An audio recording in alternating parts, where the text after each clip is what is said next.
Hello everyone. आज के इस वीडियो में हम लोग कुछ क्वेश्चन सॉल्व करने वाले हैं बोर्ड्स एंड स्ट्रीम्स से रिलेटेड। तो मैं आप सभी को क्वेश्चंस डिस्कस करने से पहले कुछ कुछ स्पेशल टर्म्स बता दूं जो काफ़ी इंपॉर्टेंट होते हैं, क्योंकि हम सभी को आइडिया लगाना होता है कि क्वेश्चन को किस तरीके से अटेम्प्ट किया जाए। तो सबसे पहले आपको अपस्ट्रीम ऐसा एक टर्म मिलेगा, अपस्ट्रीम। फिर उसके बाद आपको डाउनस्ट्रीम ऐसा एक टर्म मिलेगा।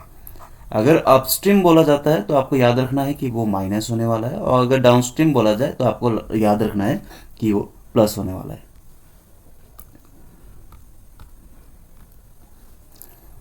ओके, अगर माइनस होने वाला है तो एग्जैक्टली कौन सा चीज़ माइनस होगा या फिर कौन सा फैक्टर माइनस होने वाला है, तो आपको ये चीज़ याद रखना है कि स्पीड में माइनस लगना है और इधर भी स्पीड में ही प्लस लगना है। तो इसका मतलब क्या है, तो मैं आप सभी को बता दूं, कोई भी एक चीज़ अगर अपस्ट्रीम जा रहा है तो डेफिनेटली अपस्ट्रीम में उसे एक ऑपोजिट फोर्स मिलने वाला है, या फिर ऑपोजिट फैक्टर कुछ काम करने वाला, एक्सटर्नल एजेंट वो काम करने वाला है, जिसके चलते speed कमेगा।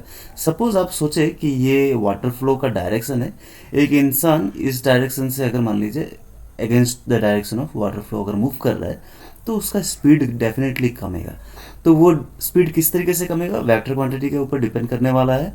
So the greater factor minus smaller factor, या फिर ऐसे बोलिए कि greater speed minus smaller speed.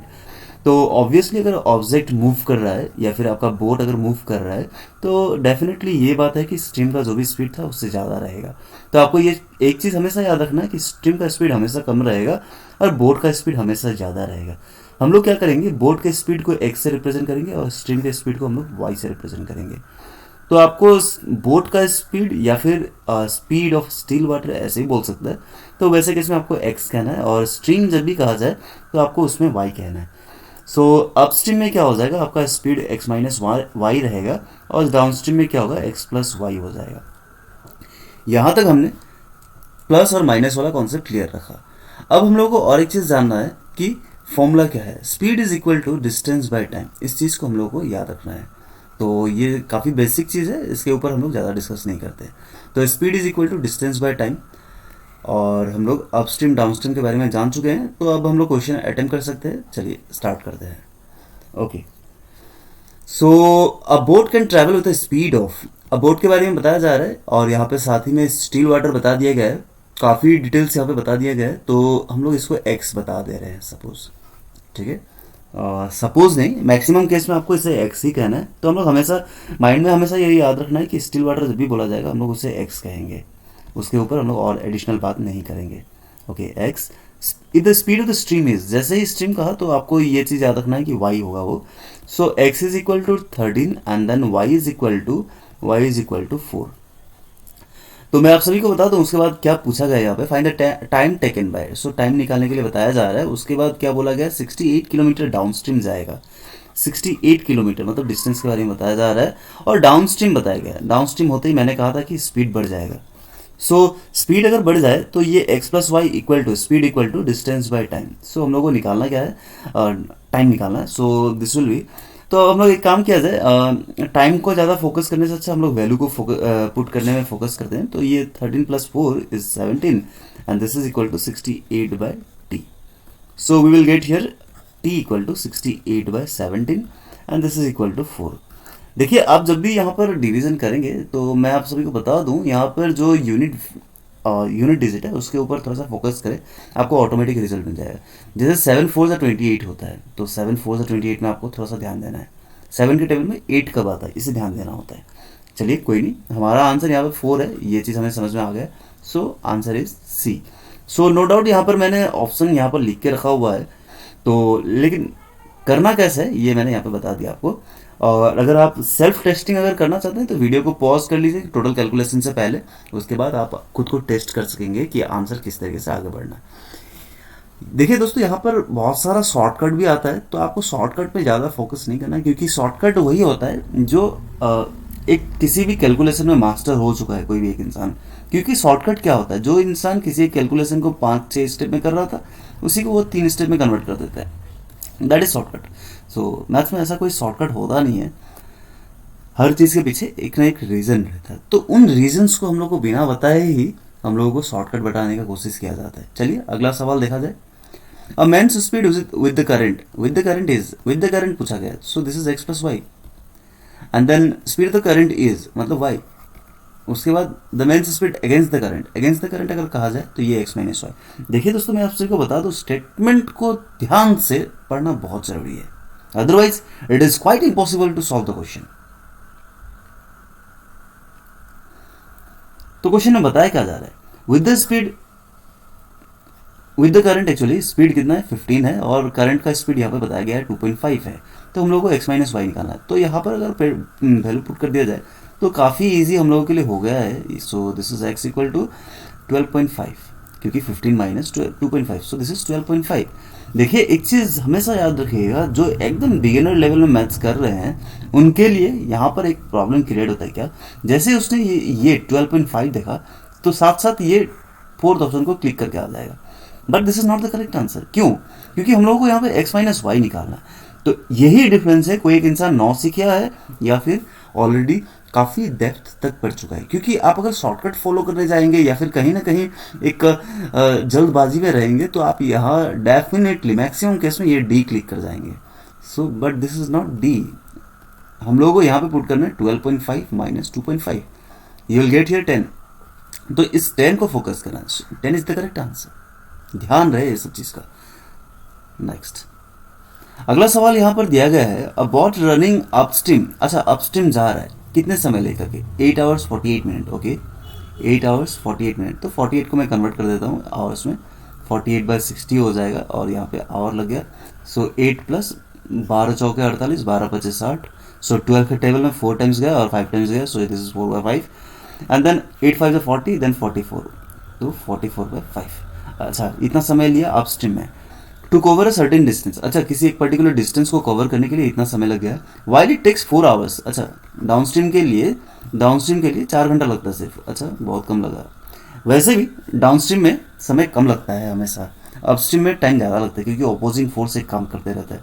So what is the ratio between the speed of the boat and the speed of the current. अच्छा, यहाँ पर एक्स टू वाई निकालने के लिए बताया जा रहा है।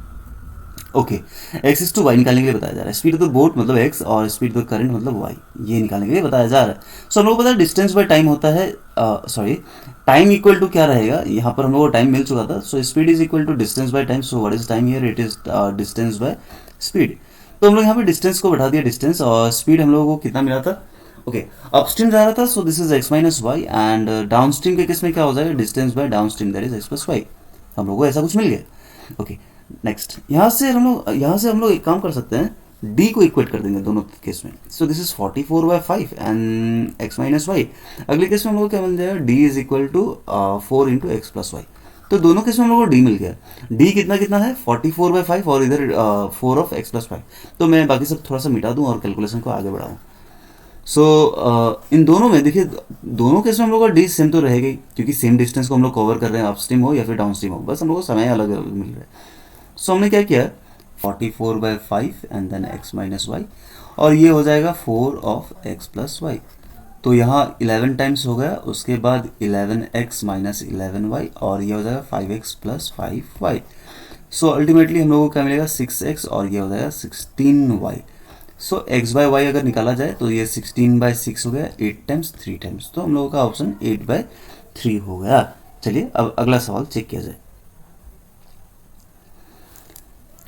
अच्छा, यहाँ पर सवाल पूछा गया है, a motor boat whose speed is 15 kilometre per hour in still water. तो x दे दिया गया हम लोग को 15, गोज डाउनस्ट्रीम 30 किलोमीटर डाउनस्ट्रीम जा सकता है, and comes back in a total of 4 hours and 30 minutes, and comes back in a total of 4 hours and 30 minute. अच्छा, यहाँ पर हमें ये दे दिया गया है 4 आवर्स और 30 मिनट में लौट कर आ जाता है। यहाँ पर हम लोग को ये चीज़ सीखना है कि ये जो टाइम दिया गया है, ये अपस्ट्रीम डाउनस्ट्रीम दोनों को कंबाइन करके बोला जा रहा है, या फिर सिर्फ अपस्ट्रीम के लिए 4 आवर एंड 30 मिनट दिया गया है। इस चीज़ को हमें यहाँ पर थोड़ा सा ध्यान देना होता है। A motor boat whose speed is 15 kilometre per hour in still water goes 30 kilometre downstream and comes back in a total of ये the speed of the stream is, stream का स्पीड कितना है, मतलब Y का value पूछा जा रहा है।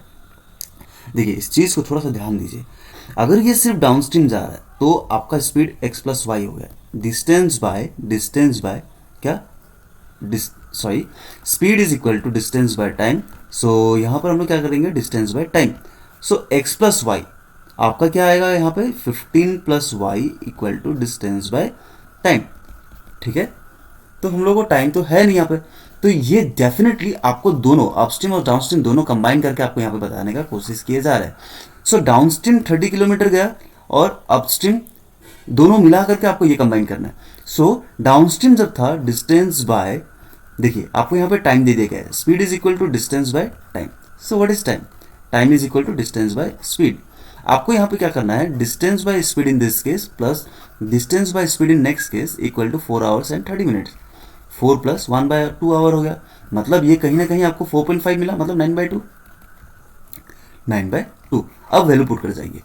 सो टोटल डिस्टेंस कितना है, 30 है, 30 हम लोग को मिला था।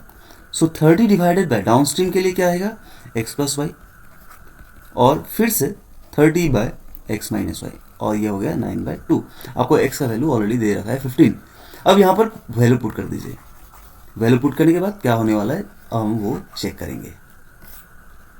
So this is 30 divided by x का वैल्यू ऑलरेडी 15 दिया हुआ है, तो 15 plus y and then again 30 divided by 15 minus y, और ये हो गया 9/2। अब इनमें से ये सब वैल्यू पुट करके आप यहाँ पर चेक कर सकते हैं, उसमें कोई बड़ी बात नहीं। तो let us check. Hit and trial method काफ़ी हेल्पफुल होता है बहुत सारे केस में। सो x प्लस वाई कितना होगा, x प्लस वाई कितना होगा, मतलब क्या 15 प्लस वाई और 15 माइनस वाई है, ये हमें यहाँ पे डिनोमिनेटर में दिख रहा है। सो 15 प्लस वाई और 15 माइनस वाई चेक कर लेते हैं हम लोग। 15 माइनस वाई, सो पहला वैल्यू है y का 4, सो 15 प्लस 4 इज 19 और 15 माइनस 4 इज 11। तो हम लोगों को क्या मिला, 19 और 11 मिला। कहीं ना कहीं एलसीएम कितना हो जाएगा, 19 और 11। देखिए यहाँ पर मल्टीप्लिकेशन का भी शॉर्टकट है, 19 को ऐसे लिख लिया, प्लस कर लिया 10, सो दिस इज 2। सो 209 कहीं ना कहीं नहीं होगा क्योंकि यहाँ पर नीचे 2 है। सो 2 अगर होना है तो ये 200 या फिर ऐसा कुछ होना चाहिए था, तो हम 4 को स्किप करते हैं। अगले वैल्यू में आगे बढ़े। सो दिस इज 5 अगर पुट किया जाए तो यहाँ पर कितना आएगा, 5 अगर पुट किया जाए तो हमें कितना मिलने वाला है, 5, so this is 20 and then this is 11। सो अब वैल्यू पुट करने की कोशिश करते हैं हम। 30 divided by 20 plus 30 divided by 10, तो ये दोनों यहाँ पर कैंसिल हो गया, ये दोनों यहाँ पर कैंसिल हो गया। 3/2 इज 1.5 और इधर 3 मिल गया। सो 3 प्लस 1.5 इज 4.5, दैट इज 9.2। तो हम लोगों को ये राइट साइड वाला वैल्यू मिल चुका है। सो डेफिनेटली हम लोगों का आंसर ये सेकंड ऑप्शन है। दोस्तों इस वीडियो को मैं यहीं पे ख़त्म करता हूँ क्योंकि काफ़ी लंबा हो जाएगा अदरवाइज। अगर आपको और भी डिटेल्स में और भी क्वेश्चंस कुछ प्रैक्टिस करना है तो मैं आपको डिस्क्रिप्शन में लिंक दे रखूँगा, ये पूरा कैलकुलेशन का। मतलब टोटल मैंने 25 क्वेश्चंस का कलेक्शन रखा हुआ है। इनकेस अगर आपको टोटल नंबर ऑफ क्वेश्चंस और भी चाहिए तो आप डिस्क्रिप्शन में लिंक है, उस लिंक को आप फॉलो करें, आपको प्रैक्टिस करने का बहुत सारा क्वेश्चन वहीं पे अवेलेबल रहेगा।